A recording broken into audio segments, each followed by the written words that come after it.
why. I just had like a bad feeling, or you know, you can call it a premonition. Do you have a tornado on the ground? This is a tornado. Yeah, this is a very dangerous situation. And I opened the back door, and it looked black. I started calling my wife to tell her I was going to die, and I loved her. It was just mass destruction to the point where nothing was recognizable. It looked like the end of the world.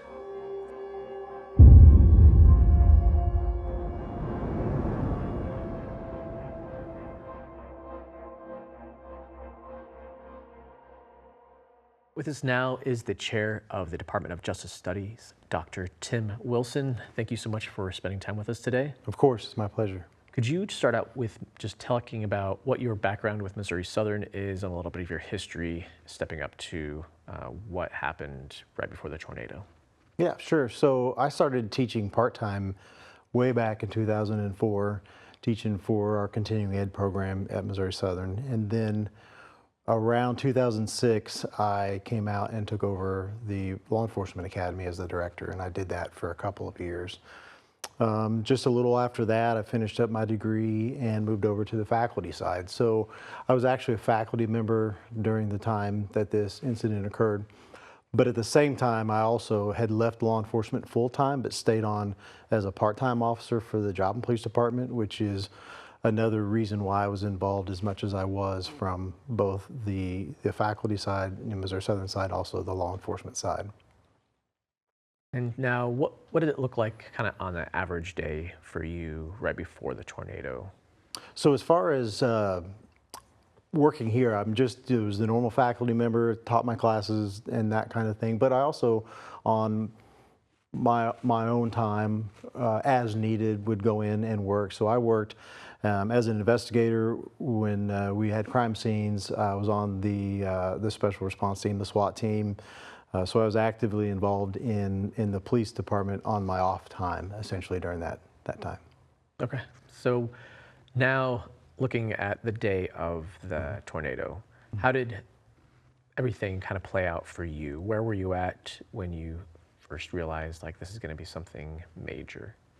Well, it happened really quick. Normally, when there's any type of severe weather, I would have my portable radio on, but just kind of listen to what's going on around town. And it became clear pretty quickly that this was going to be a bit of a bigger event as far as weather goes. We live in Southwest Missouri. We have these all the time. But I think I actually knew that something was big because I was living on the north end of Joplin, and so I'm on the inflow side, and I see 3 or 4 really large hailstones, and that's a very good indicator that there's some tornadic weather. And so it wasn't, just a few minutes later, I could hear the guys reporting on the radio. One of our officers actually was swept away in his vehicle by the tornado. So it was pretty clear pretty quickly that this wasn't just the normal severe weather incident. So at what point did you decide you need to go in, you need to help out? What kind of triggered that? I mean, just as soon as everybody realized that this was as big as it was more of an all-call thing, anyone who's available.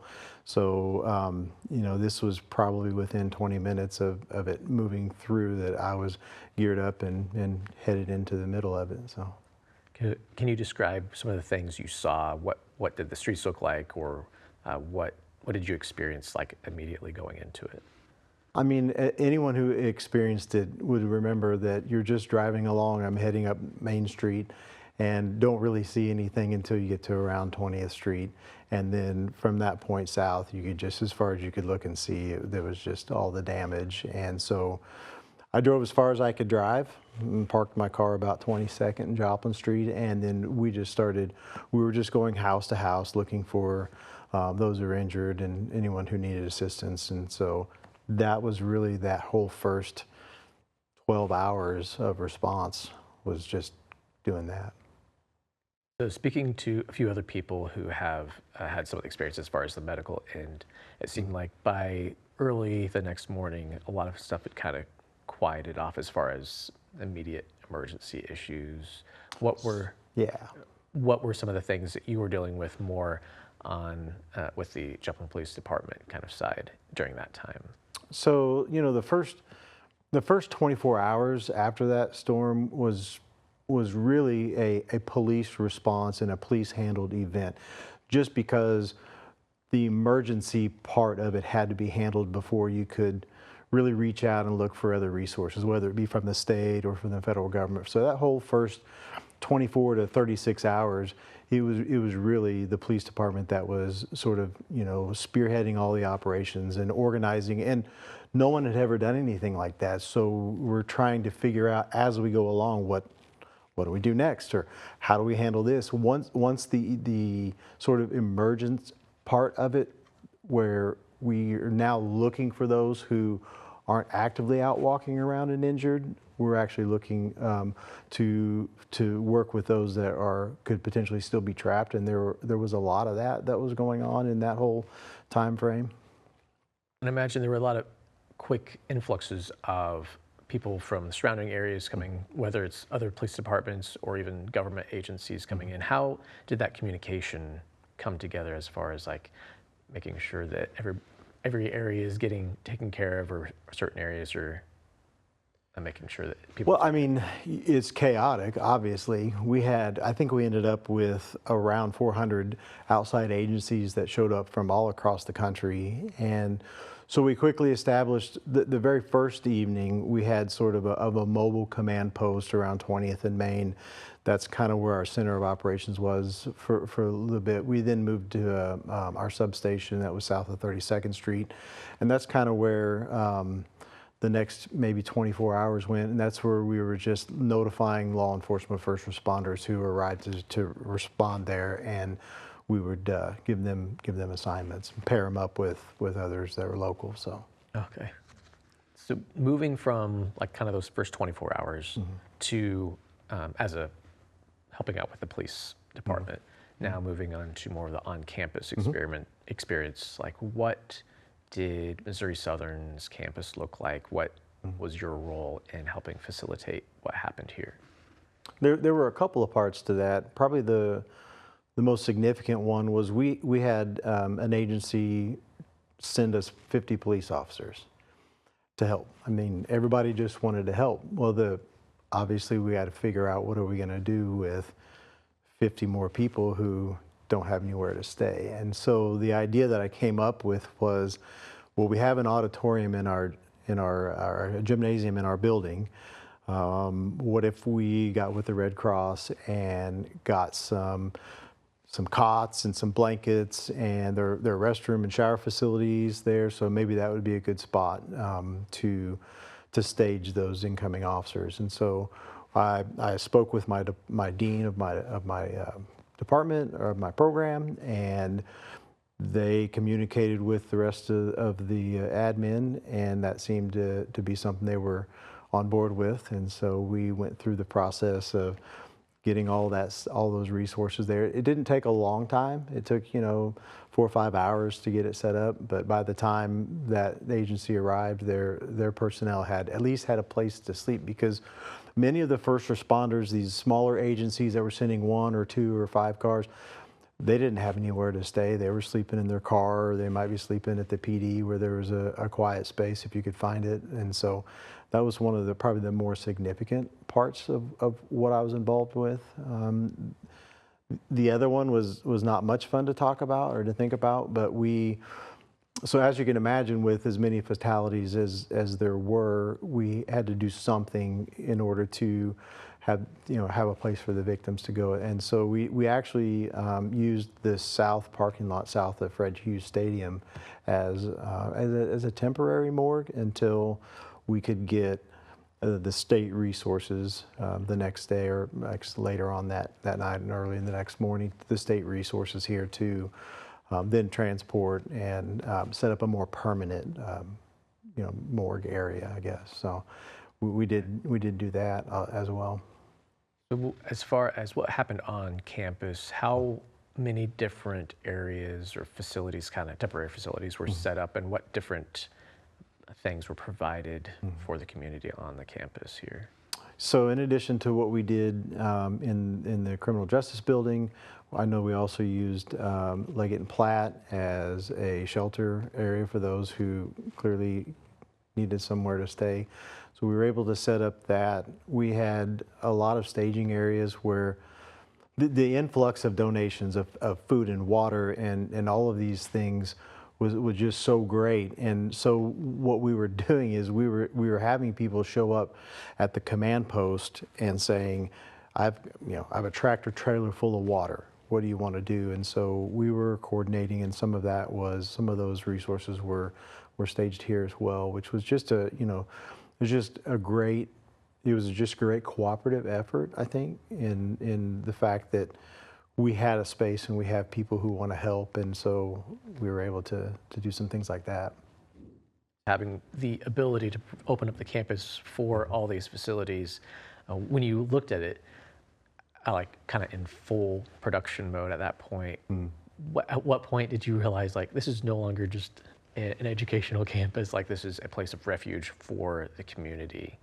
Yeah, I mean, I think once we set up the shelter and you have, dozens and dozens of families who have been displaced that are all doing the same thing that the officers are doing, and you're sleeping on cots and blankets and doing the best that you can just to get through the day until the additional resources, because there's a delay between when the incident occurs until the request can be made to the state to receive assistance, to make sure that it qualifies for assistance. It also goes through to the federal government, and they also must send representatives in order to do that. And one of the things that I thought was really interesting is, as part of my role with the police agency, FEMA sent a representative, essentially someone to come and make sure that this met the scale of needing federal assistance, which of course we were convinced that it needed to be. But so he showed up, and they asked me if I would take him through, just show him the area, and I said sure, I'd be glad to. And so we're visiting, and I drive all the way to the west side of where it all kind of started.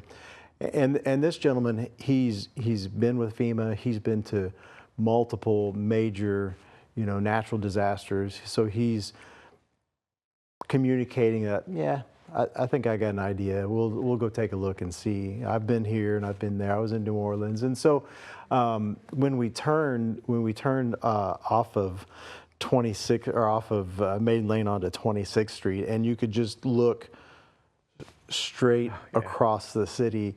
It was very interesting, his response. He was very awestruck and said, "You need to take me back right now. You guys really need lots of help," which was a very interesting thing to hear the guy who's the expert saying, "Yeah, I don't need to see anything else." And so. But that was that's kind of the process. So it took a little while before we're doing some smaller things as an institution, just being sort of a resource, and then it sort of evolved over that next probably week or so to where we were able to actually have people staying here. And it didn't even end there, a little ahead, but later, once the temporary housing component was shut down, there were lots of resources that were donated from all over, and one of the things I remember was, it's around the end of school time when this all happened, and there was an event where essentially some donors had provided all kinds of school supplies to sort of restock for those that were left in. So in this huge gymnasium, there are hundreds of tables of everything you can imagine, from pins to scotch tape to folders to all this stuff that you wouldn't have at the beginning ever considered that you were going to need, but that became a big event as well, to where those resources were then handed out to the community, which I thought was a really neat thing. So looking at, and I think you kind of hit on that just a little bit, but how the community came together, whether it was the Joplin community or even just the campus community, how they came together and kind of re-energized a sense of like humanity and goodness in humanity. Do you have any memories or like specific like vignettes of something that still resonates with you even 15 years later? I just think that what was very striking to me, which wasn't a surprise, it was just striking to me, is no matter what the request was, if we could do it, no one ever said, I'm not sure that I'm not sure that we should do that. And again, Missouri Southern is a huge footprint. It's a huge part of this community. But I think this is one thing that really reinforced to everyone in our community that even when things are bad, we can still do things to continue to be, collaborative and cooperative and helpful outside of our, fundamental goal of education. Part of education is not just the knowledge, but this sort of ability to understand how we fit in the community and how our graduates are ones that are going to go out and work in this community. And I just think that was a really, it still sticks with me today. I love that.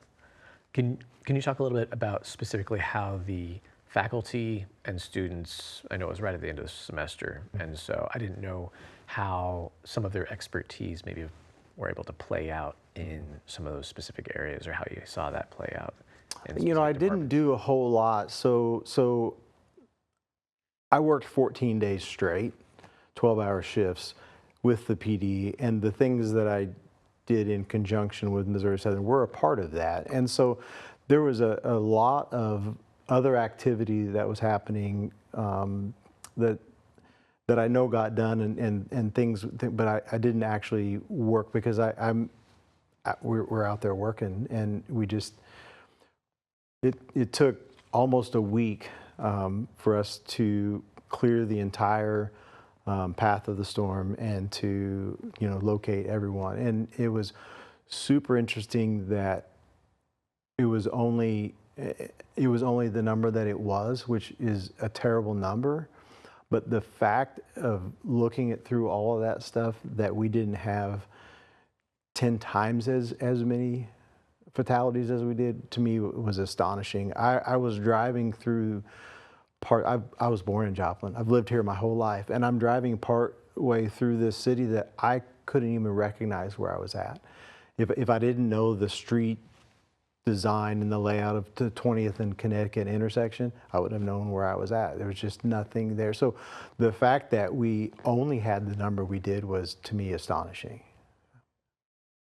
That's a great reflection, I think, of the community that came together, and to see how people maybe who didn't even work together beforehand created a huge bond and recognized the need for the community to come together. With now looking at Missouri Southern's relationship with the community now, how do you feel, how have you seen that an event connect Missouri Southern with the Joplin community even better, or create a stronger tie as a result? No, I think it's been a long-standing sort of connection that was reinforced from that time. So I feel like it still continues to stay strong today. I'm proud to work here. I'm proud to say that I work here. When I'm out in the community, I love seeing people wearing Missouri Southern gear, because it's telling me that we're still having that impact, even today. So I think it just solidified what we already were as a campus, but kind of brought it to the forefront then, and we've stayed with that, since then. Now, working with some of the government agencies, specifically FEMA, but a few other ones, how have you seen that event affect policy change, or whether the response for on campus, other campuses that could emulate the same thing, or even just standard responses by police department, emergency services? Have you seen any standardization or changes on those things? Certainly, and after 9/11 happened, when we as law enforcement, public safety, I guess, realized that we were having a hard time in that situation with multiple agencies responding, not really knowing how to get a hold of each other, who's in charge. And so in response to that, that's when the government set up this sort of system, the National Incident Management System, which is a guideline that all the public safety uses, which essentially helps organize this response. Well, even 10 years later, when this event happened, we're still working in a community, in an area, and Southwest Missouri was not unique at the time, where many agencies still weren't able to communicate with each other. And so we struggled with how do we end up getting everybody to work together when they can't even hear each other on the radio. So we ended up having multiple command. We had a Highway Patrol Command Center, and we had a Jasper County Sheriff's Office Command Center, and the Joplin. All of these three are in the same spot because not everybody can actually really talk to each other. And so it was very interesting to me because I would have expected that after that it would have been a much faster process to get to where we are today. But today in Jasper County, we've got the ability because of a new radio system that's been put together by both the Jasper County Emergency Services Board and the Joplin and all the other agencies. We can all essentially talk to each other now, which again, it's been a minute to get here, but the fact that we can now actually communicate with each other would make an event like that go smoother than it did.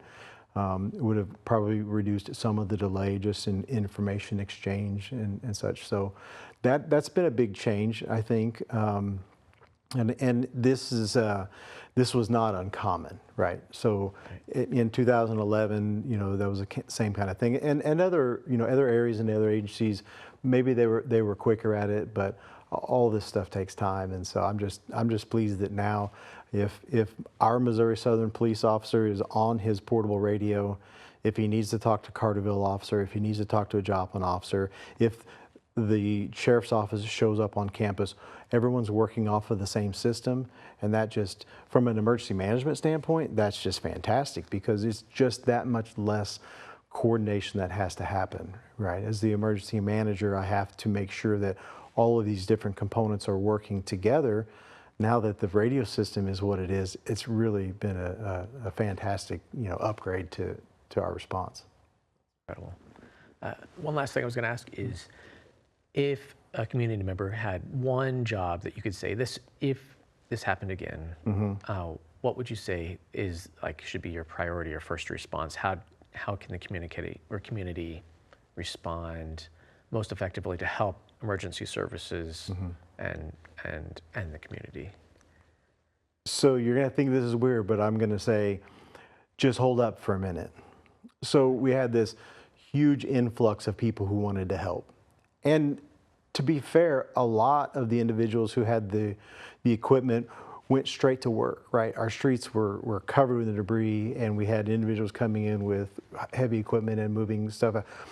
We just had an influx, and we're pretty much overrun with help, where then I think some people could be frustrated because there's nothing for them to do. So I think maybe just giving it a few moments, pause, and let's see where is it that we can say we need help. Like give the emergency services the opportunity to come up with a plan and identify where those shortfalls are, and then we can reach out and ask for, anyone who wants to help and come and help, clear debris from a house or from a road. That would be, so it seems kind of counterproductive, especially when you have people who are interested, but certainly give us a moment and let us figure out what we need. It would be a little bit helpful. I appreciate that. And I know it's just important to know what is the best way to be helpful. Everyone wants to be helpful, but we want to do it in the best way possible, for sure. That doesn't impede emergency services and what they need to do. So, Dr. Wilson, thank you so much for your insights and the stories and just some of the challenging memories that come with that, but also some of the hope that comes with seeing the community come together and appreciate your work and the individuals, the respondents at Missouri Southern during that time too. So, thank you. Thank you so much for listening, and we will be back with our next guest.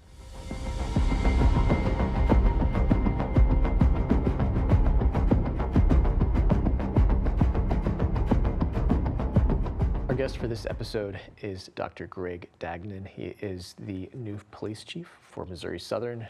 Dr. Dagnan, thank you so much for coming with us today. Sure, glad to be here. Would you tell me just a little bit about your experience at Missouri Southern, your history, and now how that has brought you to being our police chief. Sure. So I was actually a student here, graduated in 1993, and at that time, law enforcement jobs were very difficult to get. There was a lot of competition, and I was not from Joplin. I had only attended here for about a year, and I had a professor that told us that we ought to go out there and test for Joplin PD because we would never get hired, and it would be good practice for us. And so we could practice this time, maybe get hired next time. So several of my college friends and I went out and tested for Joplin PD. I got hired, to my surprise. And so I have actually worked in the Joplin area since the early 90s. I was a Carthage police chief for about 15 years.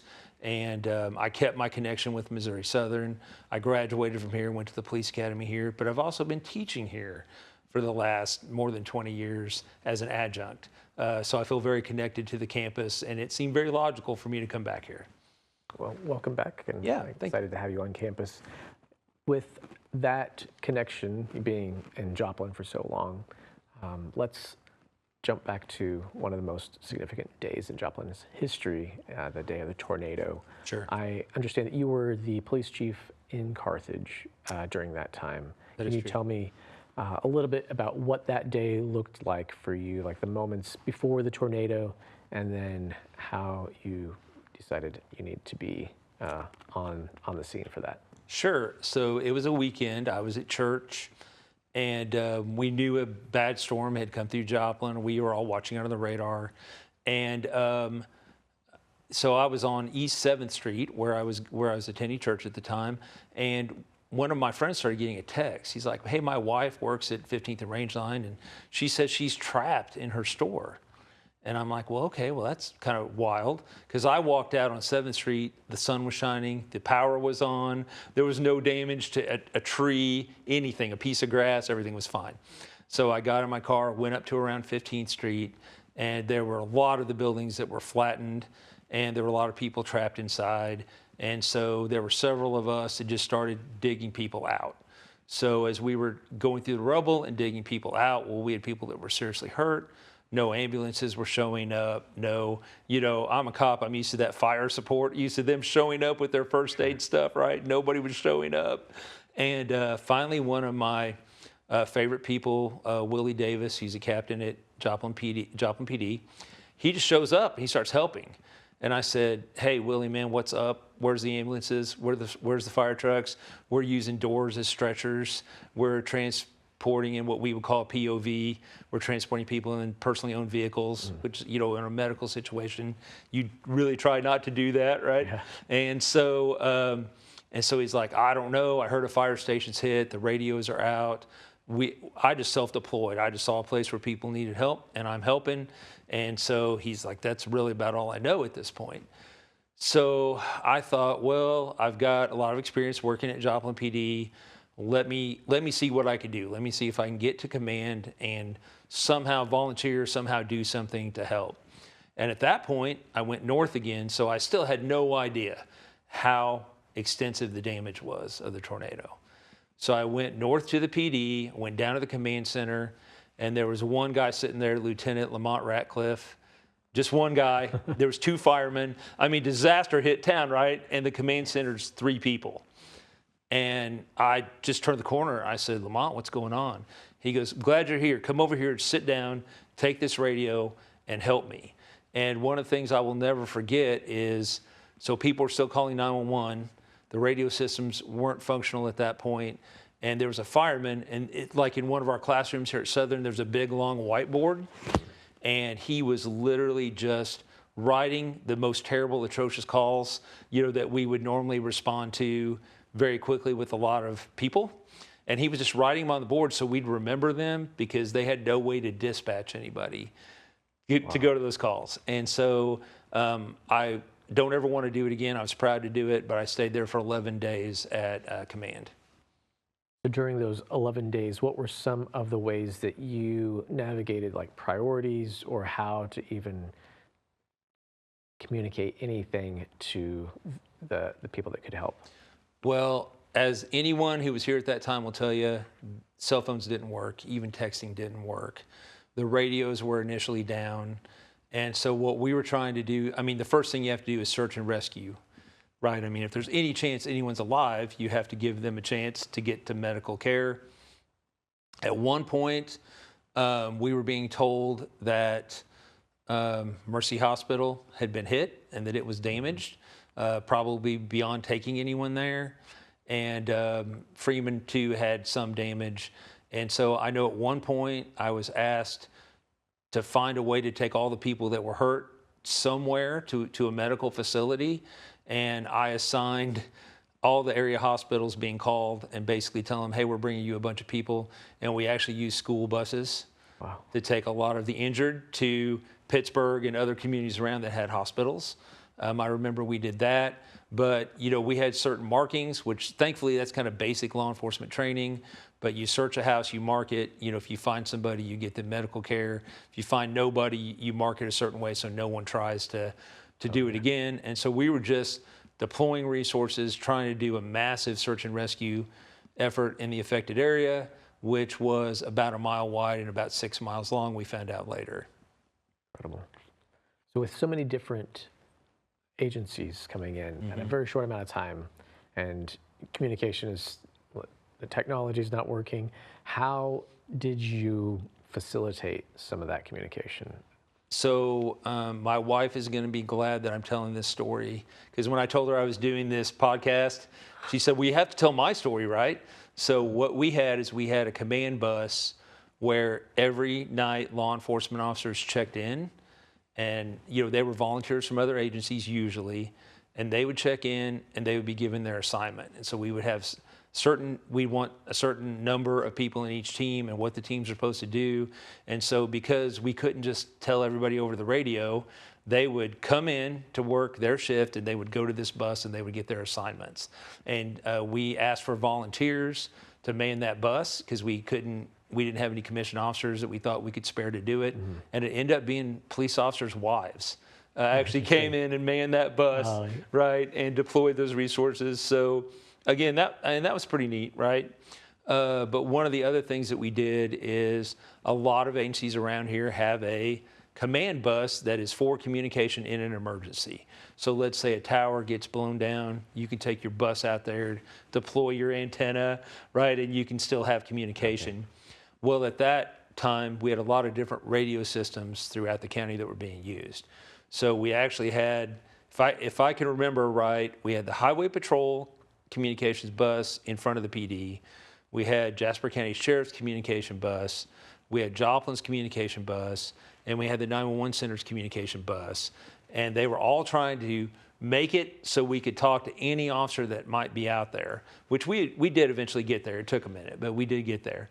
But one of the things early on that was happening was if, say, a deputy would key up and maybe only his bus could hear him, so somebody in that bus would write a note, and we had civilian runners that would run between the buses so they could make sure that everybody knew whatever the message was. And so we did that for a minute. Oh, wow. So you had to just pivot very quickly as far as how communication functioned, but also even managing multiple agencies simultaneously and making sure that each agency had the information they needed, but also in a way that nobody's normally used to receiving that information. And all I can say is I'm always thankful for those agencies that wanted to help and wanted to, you know, because that's a mess. You know, you're going down there and, you know, your radio might not even work, right? But all those agencies, they wanted to help, they wanted to make it work, and that cooperation really made our recovery. I think the Joplin recovery is still recognized as one of the best. You know, obviously you don't want it to happen, but you want to recover well. And I think that was due to a lot of the cooperation by a lot of our emergency services. Can you tell me, what did the city look like when you kind of had first arrived to that location? You said you weren't hearing from anybody, obviously, because the communication is down. But can you just give me some images or visuals that you remember that have kind of stuck with you? So one of the first, and I'm glad you asked that question, because these are very deep-seated memories that if I think about the tornado, these are the first things I think about. one of the things that you really want to do if you're in command of something is send somebody out for a visual assessment, an on-ground assessment. We had not done that because we didn't have, if you think about, well, a lot of police officers' houses got hit, a lot of their vehicles got hit. There were several times we ran out of vehicles. There weren't enough vehicles for us to do our jobs. And so, one of the things that we skipped at first was that on-ground assessment. Well, the assistant chief of Joplin at that time, Jason Burns, he actually came in and he goes, "Hey, have you guys done an on-ground assessment yet?" And if I remember right, his house was hit by the tornado, and it was difficult for him to even get there to come into work. But I said, no, we just haven't had anybody to do it. And he's like, well, my car got destroyed, but if you've got a car, let's go do it. And so we went out. It was early evening, and you were on range line, and you could look over and see Mercy Hospital. And that is impossible, right? You could not, you should not be able to do that, right? And as we drove around, you got lost easily. All the landmarks were gone. All the street signs were gone. And we were out for 30, 40 minutes, and we anticipated the death toll being in the hundreds and hundreds. It was just, Joplin was a flat spot from range line to Maine. And so, that was not a very good assessment. We came back in and we were like, guys, this is bad. This is going to be really bad. And one of the comments that was made is at our command table, we had the military because we had a lot of reserve officers helping us, Army reserves, right? And that guy actually said, I wish the media, because we had a TV up and we were trying to watch news coverage. He said, I wish the media would stop calling this a war zone. Because he said, I've been deployed many times. I've been in many war zones. They're not this bad. This is worse than any war zone I've ever seen. So we really had a pretty negative assessment of what things look like initially. So during the first few hours, a lot of it is just, can we try to figure out what our priorities are, getting communications sorted. The days following, what did that look like for you? So the days following, one of the things we figured out is, well, everyone's lost. There's no street signs. No one can tell which street is which. And this is including law enforcement that have worked in this town for 10, 15 years. They didn't know where they were going. So I know one of the things that we did is we took spray paint, we marked every street. Because again, it's like, let's get back to, we know we're not doing search and rescue anymore. We know we're doing recovery. So let's make sure that everyone who's helping is going to the right place, right? Let's not, accidentally bulldoze down the wrong house or something like that, right? And so there was a lot of that. There was a lot of where are we going to shelter these people, which Legan and Platte right here on campus was one of the places. There was just a lot of, everybody self-deploying and rushing to help. And the negative side, a lot of people coming to the community to scam and loot, which is a very common thing that happens after a major natural disaster, right? So the recovery was all of that. It wasn't less intense. It was just different intense, if that makes sense. For sure, yeah. So you mentioned Missouri Southern's providing some of the space during the recovery part. Can you mention or talk about any of the things that you saw? I know you didn't work physically on the campus, but you facilitated some things here. What did that look like here? So the two things we did every day at command is Missouri Southern was gracious enough to provide the Legan and Platte Gym as a shelter for people that were unhoused because their homes were damaged or destroyed in the tornado. And so every day, and we had law enforcement assets on site at the shelter as you would with any shelter. So every day we got a count, how many people are still in the shelter? Are we having problems or, are there any issues? And I'm very thankful that this part of town was fine. There was electricity, water, all that. So as I recall, there weren't any major issues in the shelter. As the days went by, the numbers of people that needed to stay here diminished. And then the other thing we would do every day is the Highway Patrol volunteered to be in charge of missing persons. We were very glad to let them do that. And so the Missing Persons Center was at Billingsley. And so if you had a family member that you haven't heard from since the storm, you could go in, you could report, you could just walk in, report them missing. And then they would try to match people up with, okay, well, your uncle that you're reported missing is actually in the hospital, but we took him on a school bus to Pittsburgh, right? Oh, yes. So, they were trying to match them up with the people that were missing. But also, I think one of the most difficult jobs that these troopers had at the time was we would transport a flash drive with images on it from the morgue every day to the missing person center at Billingsley. And so they would try to match up those missing persons reports with the pictures from the morgue, and of course, to be very sure. But then they would, if you made a missing person report and they figured out that they found your relative in the morgue, then they would make the death notifications. So that all happened at Billingsley. That was a hub for that, and there was a lot going on there. I was talking about some of the challenging decisions making that has to happen, or some of those roles that individuals had to play. What were some of the leadership roles that you had to take on that you either never anticipated having to do, or what are some things that you learned in the midst of some of that? So, and it was a terrible tragedy, and nobody wanted to laugh, but you did have to find some humor, sometimes just to make it through. And I know Lane Roberts, who was the Joplin police chief at that time, great person. I have so much respect for that guy, but he couldn't be the chief. He was with the state officials. He was with the weather officials. He was with, he was a very busy person, working 24/7, but he really couldn't stay in command of the command center. So he came in, he said, "Hey, I'm glad you're here. Will you stay, be in command of this command center? Because I've got all these other things that I'm going to have to do. It's part of our recovery." And I'm like, "Sure, I'm honored to do it." Well, he comes back in 5 minutes later, and he says, "So here's the first thing I need." And I'm like, "Okay." He goes, "I need all airspace over Joplin restricted." And I'm like, "Okay, sir, it's no problem. I got that, right?" And so he walks back out, and he walks back in, and he goes, "Well, but NOAA will be here. We need to let them fly. And of course, if a medical helicopter needs to fly, we need to let them fly." And I'm like, "Well, of course. Yeah, obviously, we're going to let all that happen, right?" And he goes back into the other room with, I think by then the governor was here and the head of FEMA was here and whatever. He goes back in the other room, and one of the firemen looks at me and goes, "I'm impressed, Greg, that you know how to do that." And I said, "I have no idea how to do any of that." Right? So I always tell that story because everybody, whatever supervision level they had, it was elevated by 10 because you just had to make decisions. They had to be made. We hope, you hope you make the right decision, but certainly making no decision is a problem, right? So I figured out in the next 10 minutes how to restrict airspace over Joplin. Never thought I would have to do that, but anyway.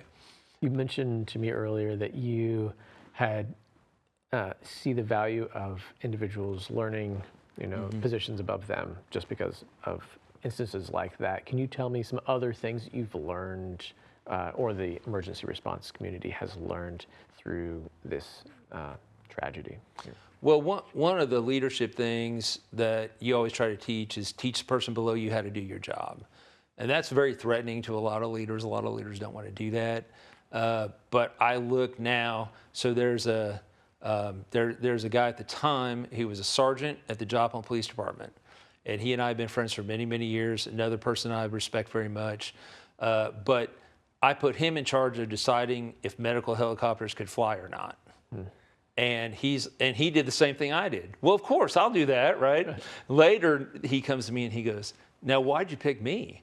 And I said, "Because I know you're a good person. I know you're a good leader, and I knew you'd figure it out." He's like, "Honestly, I never thought I would be making decisions, basically for the entire region on 10 seconds of information that I was getting, right?" And so, I think a lot of people realize from that we are a unit, we are a team, we all have to be willing to share, communicate, and also, you should have, if you can't make it into work for some reason, everything should still go okay, right? The people below you should be able to do your jobs. To be able to do your job, I think another thing that is a big deal in emergency services now is mental health. And that was a big mental health crisis for us after the tornado, because you know how first responders are. Everybody did their job. It was great. After recovery and everything calmed down, and then everyone went, "Well, that really sucked," right? I mean, that was really bad. Yeah. And I think it has made us in the emergency response area way more ahead, way more aware of mental health, and way more proactive in providing mental health resources for emergency responders. You were mentioning another thing that you learned was, or one of the main challenges was communication. Yeah. And how that has spurred on major changes. Can you talk a little bit more about that? Well, since before the tornado, we were all trying to get on the same radio system. And so that would be if you're ambulance, fire, police, sheriff, highway patrol, doesn't matter. MSSU PD, doesn't matter. We can all get to the same frequency and we can all talk and hear each other.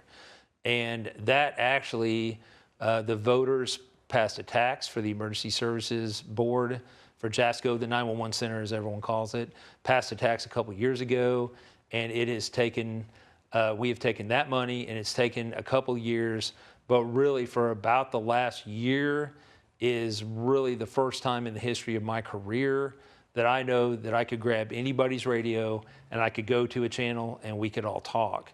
And you know, that's something that we were working on before the tornado, and here it is 2025, 2026, and that is just now getting done. So God forbid anything like this happens again. I don't think anybody wants to do it again, but if you do have some sort of major disaster, we can actually all talk to each other now.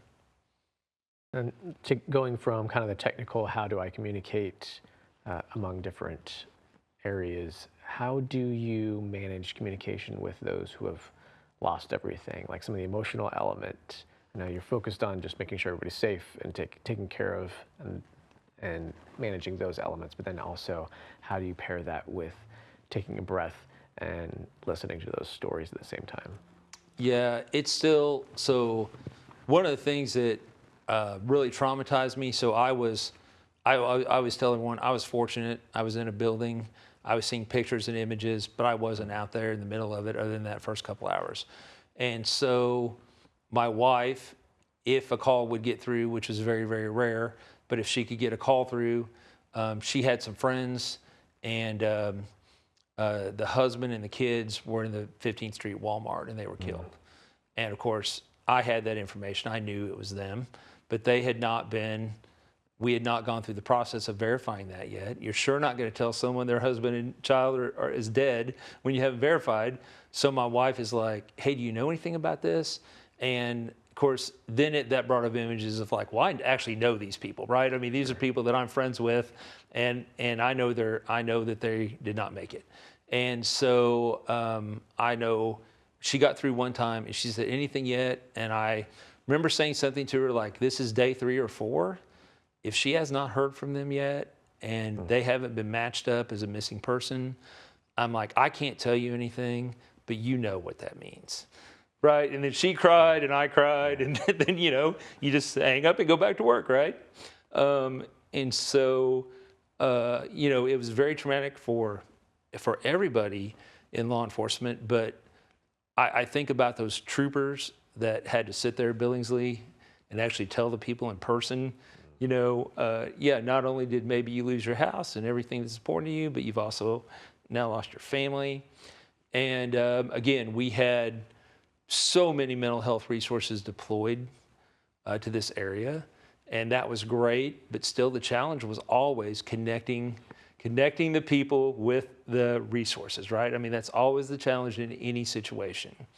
And I can tell you that from my department, Carthage, because Carthage guys, 100% of our officers were over. If they weren't the minimum presence on the streets in Carthage, if they weren't working in Carthage, they were here. And so a lot of them worked 24/7, you know, for a long period. And I know I just told them, I said, hey, we're going to have a mental health debrief and you're coming. And whether they wanted to be there or not, I mandated it. Because I know cops and a lot of them be like, hey, I don't need that, right? And so, again, we learned a lot about mental health for law enforcement in those days after the tornado, you know, because by making them come, I would say they all got something out of it, and a lot of it led to future resources for those officers. Looking at how Joplin looked beforehand and then after, since you've been through both sides of that, can you tell me either how your perspective of the community has changed or how the Joplin community maybe itself has changed as a result of the tornado? Well, one of the things is, and you sometimes hear it as criticism, how many churches we have, how many civic groups we have, how many, I mean, I've actually heard from people, it's like, well, you can't go 2 blocks without finding a church, right? Mm-hmm. And I can tell you that our biggest partners in this recovery were the churches, because they brought together thousands of dollars, hundreds of volunteers, right? And they were out there involved in the recovery process. And like I said, we knew who they were, we knew where they were going, so it was a great partnership. And a lot of the community organizations and churches, like, that is what I remember about Joplin, is everyone came together. It was like I've never seen, just people just wanting to help each other. And I'm very proud of our community for that. And I think sometimes we think about politics or something that divides us. And I think we need to remember those days where we were we went out of our way to help each other in those days following. And that's one of the things I'll always remember the most. I think it's a great testament to this Joplin community, and when you're in an emergency situation, how you respond, I think, reflects much of how tight-knit of a community you are. Totally agree with that. And I love to see and hear those stories. Yeah. Also, with that, many people coming from other communities wanted to come and help. Yes. And you mentioned that the churches were able to communicate, like, we're here and we're present. But I have a question as far as, how should the average citizen respond in a situation like this? Well, and so I'm going to, a little bit of a caveat, like what I did at first, which is like, hey, my wife's trapped in a building. And people self-deploy and they go out there and they help their neighbor. And that's super important, and everybody needs to do that. But when it becomes a national recognized disaster, like when we knew this was as big as it was, I just kept telling people, hey, group up. Here's this church group that you can go be a part of. Here is the American Red Cross. You can go help them. Here's this community group that's out there. Because when people were, as individuals, were self-deploying, it was just confusing everything. There were a lot of scammers trying to scam folks. There were a lot of looters just trying to go in and steal everything that didn't blow away. And we were getting calls for that constantly at the police department. And someone would call me and they go, hey, I really want to help. What can I do? And I would call Christ Church of Oronogo, or call Forest Park, or call, because you can hook up with them. There were people with heavy equipment and all sorts of, backhoes and chainsaws, and we needed those people because a lot of the Joplin Public Works equipment was destroyed. We needed those people, but we needed them to form a coalition, which, again, we got that done. We had a check-in place where everybody could check in, but we needed them to form a coalition so we could deploy them to the place we needed them instead of them self-deploying and causing confusion. I think it's so wonderful that, we have that community that wants to reach out, and I think it's just really important that we understand how can we be supportive and utilize the resources or pool our resources in the most effective way. Right, exactly. And so going through, the official channels to do that, I think, is really good for the community to understand. Well, and again, one thing I'm proud of that we did is we set up the volunteer portal right away. We set up who you call if you want to volunteer right away. A lot of communities skip that, and then they have everybody self-deploying, and it causes them problems later. So, is there anything that you feel like you have learned personally or grown personally in, now looking back 15 years on the event? Well, obviously, when you're there in the moment and there's all the adrenaline and whatever, you don't really think, you're not like, what am I learning from this, right? First of all, I look back and go, man, I can't believe that I basically sat in that chair for 11 days without leaving, right? I think about this very simple decisions that we made that had a lot of impact, right? And by the way, one of the things that I was really proud of at our command center is we made some wrong decisions. And we didn't stick with them. We corrected it immediately, right? If we knew there was a wrong decision, a lot of cities, I'll tell a quick story, a lot of cities, you can't get back in the damage zone unless you have a permit. And so you have to go to City Hall, get a permit, and that keeps the looters out and that keeps the scammers out. Well, with this thing being a mile wide and 6 miles long, the permitting system did not work. It wasn't going to work. We didn't have a small area we could confine. And, we wanted to try it. We tried it. Within an hour, we were like, this is terrible. We're not doing that. And we went back to the old way of doing it. And I was very proud of us because, a lot of places would be like, no, you do the permit thing, right? You just keep doing the permit thing until it does work. And we realized it just wasn't going to work. But I think, I kind of fancied myself as police chief, a pretty decent leader, and, a guy that studied leadership a lot, cared about leadership a lot. But I will say that probably nothing has honed my leadership skills more than that experience when I look back. Is there anything else that you feel like we didn't get a chance to talk about, or anything that you feel would be really beneficial for our audience to understand about that event, about your response, the importance of the communication and facilitating changes and help in a short amount of time? The only thing that I always think of when I think of the tornado is, I'd been in policing for a long time by then, and tornadoes do hit our area. And I had worked, where 3 buildings got hit, where a block got hit, where, maybe a small neighborhood got hit. I don't think anyone ever anticipated what this was going to be like when we got into it. I don't think, I was at a meeting one time with the emergency management director at that time, Keith Stammer, and Keith actually got up and said, guys, if I had told you we're planning for this, let's have a meeting and plan for this, you would have told me I was crazy and to leave the room. You would have told me this is never going to happen. Why are we planning for this, right? So when you think about the recovery, and Joplin gets all these accolades for recovery and how well we did, the only caveat I will give to that is in an impossible situation. It was an impossible situation, and still everybody came through. Dr. Dagnan, thank you so much for your stories and your insights in the event of the Joplin tornado. Yeah, I'm glad to be here. Thank you for having me.